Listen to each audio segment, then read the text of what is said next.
আপোনালোক ইয়ালৈ আহিছে, মই আপোনালোক পোনপ্ৰথমে ধন্যবাদ জনাইছোঁ। আৰু বিশেষকৈ মই ক'ব বিচাৰিছোঁ, আজি আমাৰ যি প্ৰচেষ্টা আছিলে, ইণ্ডি স্পাইচৰ মছলা আজি প্ৰডাক্ট লঞ্চিং প্ৰগ্ৰাম আছিলে।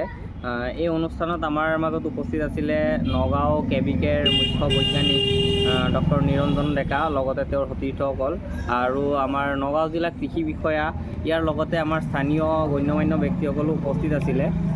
আমাৰ ভিজন বিশেষকৈ এটাই, যিহেতু আজিকালি বজাৰত মানে মছলাৰ অভাৱ নাই বিচাৰিব গ'লে, কিন্তু আমাৰ ভিজন হ'ল মেইন প্ৰয়াস ৰাইজক বিশুদ্ধ বস্তু, শুদ্ধ যোনটো মানে কোনো কেমিকেল নাই, কোনো কালাৰ নাই, মানে বেমাৰ আজাৰৰ পৰা বাচিবলৈ আমাৰ বস্তু, আমাৰ ইণ্ডি স্পাইচৰ মছলা ব্যৱহাৰ কৰিবলৈ আমি ৰাইজৰ মাজত আজি আনুষ্ঠানিকভাৱে ওলাই দিছোঁ। যি ইণ্ডো স্পাইচি মছলা আছে, ধৰক বজাৰত এনে কিছু ধৰক ভেজাল মছলা আছে, তেওঁলোকে ধৰক কিছু ৰং মিলাই পেলাই বা তেওঁলোকে কালাৰসমূহ ধৰক উজ্জ্বল কৰি তোলে।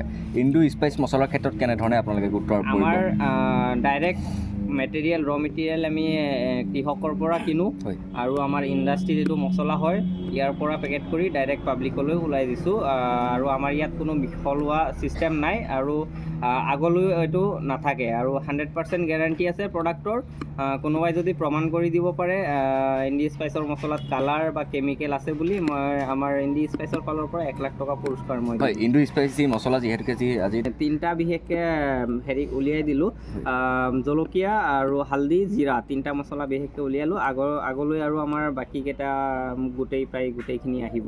বজাৰত উপলব্ধ হৈছে না আপোনালোকৰ মছলা? বজাৰত উপলব্ধ হৈছে।